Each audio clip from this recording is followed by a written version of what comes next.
Welcome to my channel, and in this video, I will talk about what are the 10 things that I already stopped buying itong last year na 2020, and these are the things that I will continue to not buy this 2021. I'm on a journey of living a more intentional life, and it has really been a life-changing experience for me.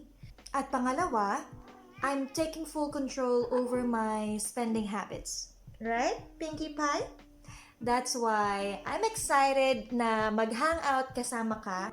So don't forget to hit that subscribe button and let's get started. Just imagine kung ilang bottled water ang kinukonsumo mo kada araw. And pag pinagsama-sama natin in 1 week and how that affects our environment. That's why I really recommend na subukan nyo guys na iwasan ang pagbili ng bottled water. And at the same time, nakakatulong ka na sa environment, nakakatipid ka pa. Because just imagine kung how much you're spending per week dyan sa bottled water. And you can actually save so much more. And imbis na pinambili mo ng bottled water, you can put that money sa pagbili ng mga bagay that adds value to your life. Gandang kapalit, which is yung mga refillable, eco-friendly, and budget-friendly na mga PET bottles. Number 2 is yung mga carbonated drinks or yung mga soft drinks at energy drinks. So, ito yung mga inumin na I think for the past 3 or 4 years, tinatry ko talaga siyang i-avoid because first, hindi siya nakakabuti sa health natin at nagkaroon na rin kasi ako before ng kidney stones. So, in my mind, and sabi din ng doctor that ang nag-trigger ng kidney stones ko is because mahilig akong uminom ng mga soft drinks nung high school, yan, for a long time. Yan kasi ang kasama sa mga budget meals, sa mga fast food. So, you're really tempted na yun ang inumin. But again, kaya ang number 1 is, diba, bottled water. Kaya lagi mo dala ng tubig kung lalabas ka para if kakain ka, at least ready ka sa iyong tubig.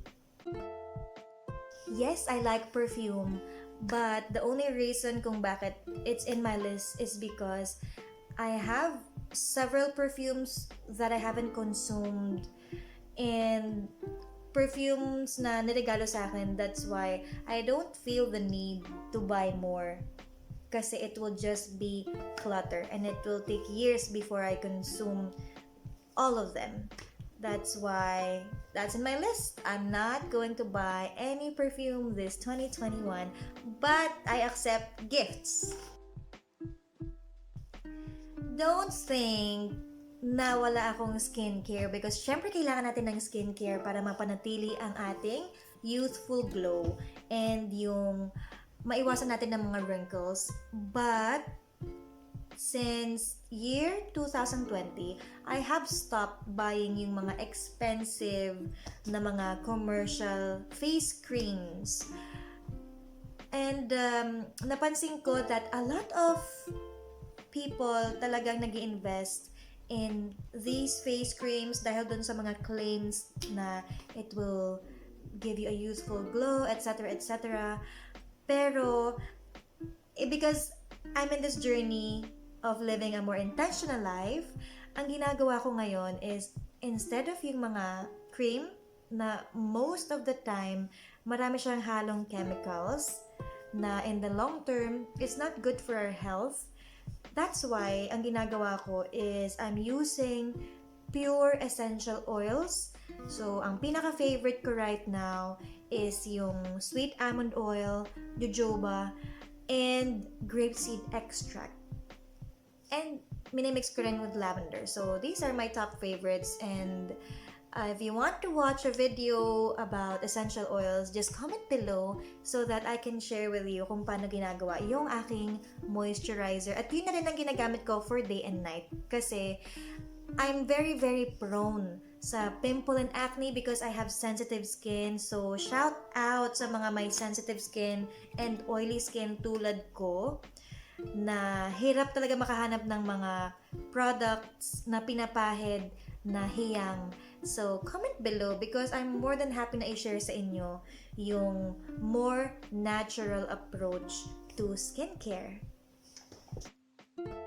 Yep, it's because it's overpriced and dahil little by little tinatry ko talagang i-avoid yung pagkonsumo ng coffee and finally i-replace ko siya ng green tea kasi naniniwala ako that green tea helps me a lot when it comes to detoxification and I know that malaki yung contribution niya when it comes to digestion and I don't know why every time umiinom ako ng green tea, see I have just finished my green tea, every time na umiinom ako ng green tea, it makes me feel relaxed and calm. So, if hindi kayo drinker ng green tea, why don't you just start ng green tea tapos lagyan nyo ng honey and then little by little darating yung time na you can drink it pure. I'm quite satisfied with the existing wardrobe collection na meron ako. That's number one. That's why wala akong masyadong urge to buy when I go to the mall. So, I might be looking for something in the stores, pero I'm not really having that intention to buy. Except if I really find something which is a good piece. And in year 2020, mabibilang ko sa kamay ko how many times I bought a new outfit. So, this is something I will not be buying this year 2021. Yun mga uso na damit. Kasi yung mga seasonal or yung mga nauuso na mga damit, these are things that you buy and then after a month or two, hindi na siya uso so you cannot wear it anymore. So, after that, natatambak lang siya sa closet and you have the headache of, alam mo yun, ang hirap pumili ng damit every day. So, I want to avoid going through that on a daily basis. That's why I prefer yung pieces talaga na magagamit ko siya long term. So, quality na mga pieces. Hindi kailangang mahal, pero yung alam ko na yung tela niya is something na mag-last ng long time. And, ayoko rin yung high maintenance in the sense na kailangan siya laging magplansya. So, I prefer yung mga type of material na hindi na siya kailangang plansyahin. So, you might be wondering why. Well, I like reading, but for quite some time now, siguro mga 10 years now, I prefer to read on the go. So, when I'm moving around, dun ako nagbabasa instead of not doing anything, which means that I use my phone to read. So, I'm not carrying books anymore. And right now, mas preferred ko rin na manood ng videos instead of reading books. There are a lot of apps now that will summarize yung content ng full book. So instead of spending days or weeks reading the book, you can actually spend just like 15 to 30 minutes reading the entire book. So I think that's a very good option. This one started dun sa third cat ko because yun ang first na kitten na in-adopt ko. At napansin ko sa kanya na pag nagka-crumple ako ng paper, gustong-gusto niya na i-fetch yun. It all started with that cat named Cookie. And from then on, nung nagkaroon ako ng other cats na mga young and adult cats, all of them really like yung pag nagtapon ka ng, ng crumpled na paper, lahat sila magkakagulo just to get that and ibalik sa'yo. Tapos, they also like yung mga anything na rope, tali, what else? Anything na mukhang bola. They like playing with that. The other thing is yung cat bed. Because mostly, medyo may kamahalan yung mga mabibili na cat bed sa mga pet store. But I noticed na kahit anong gawin kong pag-introduce dun sa mga cats na dun sila matutulog, like, if I spend more time na pinapatulog sila, tas babantayan ko sila, they will only stay there for a few minutes and then gigising, lilipat dun sa kanilang preferred na lugar. So, they really are the boss.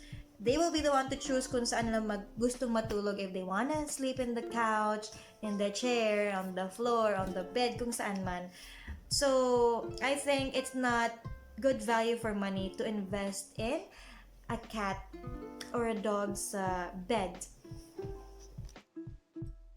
Lumaki ako sa household kung saan lagi kaming bumibili ng mga toilet cleaners. Tulad ng yung panglinis ng floor, yung panglinis ng sink, like yung panglinis ng pangpaputi ng mga tiles, ng toilet bowl. And the one thing na ginagawa ko ngayon is it's just a combination ng vinegar, baking soda, and essential oil. Kasi it's very, very cat-friendly. Overall, pet-friendly siya. So, hindi ako natatakot na malalason yung mga cats. Kasi, di ba, pag may pet ka, usually nagdidila-dila sila sa surfaces. So, I'm not having that worry that it's gonna cause harm para sa kanila. And, for me as well. Lalo na, I remember nung bata ako na pag naglalagay ng muriatic acid, hindi ka talaga makahinga. Buong bahay namin, halos maiyak-iyak ka because sobrang tapang ng chemical. So, naniniwala ako that as much as you can avoid having chemicals in the household and in your life, mas magiging matiwasay and healthier ang buhay natin. Right now kasi meron right now, we have a pandemic and it's very important na maging malinis yung ating mga floor and yung mga tiles. That's why what I do is para ma-disinfect siya, nagpapakulo ako ng water and then I combine that with alcohol. Of course, mas malaki yung concentration ng alcohol. And then, yun ang ginagamit ko pang sweep ng floors para maging mas malinis and germ-free. Last dun sa aking list is yung mga kitchen appliances. So, I really, really love spending time sa kitchen. And maraming tao na akala nila na hindi ako marunong magluto, but I love cooking. I can spend hours in the kitchen just cooking and inventing mga recipes. At the one thing na natutunan ko is, since nag-move ako ng residence, is that, you know, you can manage preparing a good meal nang hindi mo kailangan ng tons of kitchen appliances. Ang kailangan mo lang is your cooker, your gas range, kailangan mo ng blender, of course, for your juices, for your soups, and water heater or kettle. That's it. Yan yung mga top 3. Actually, these are just the 3 things na for me, kailangan sa isang kitchen. All the others, pwede naman siyang magamit dun sa existing na appliances. For example, before, meron pa akong toaster, meron akong waffle maker. So, I am now satisfied with using my pan to make all of these things. So, ayoko rin kasi nung masyadong cluttered yung kitchen. And ang hirap kasi nang when you move from one house to another, na sobrang dami mong gamit. And it takes so much time para maglipat and then mag-arrange ng mga bagay-bagay. So, having this experience of moving sa mga bahay several times, that made me realize na you can manage with just these 3 kitchen appliances. So, I'm 100% sure I will not buy any more kitchen appliances this 20. I really hope that this video gives you some inspiration para i-avoid din yung mga spending sa mga unnecessary things. And I really hope that you enjoyed hanging out with me. Thank you so much for spending your time with me. And huwag kalimutan, hit the like button.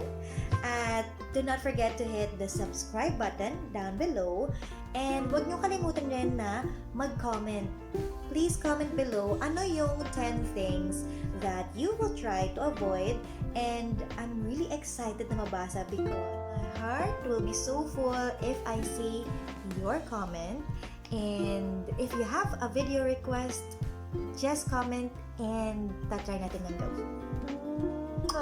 Have a lovely day, guys, and Happy New Year!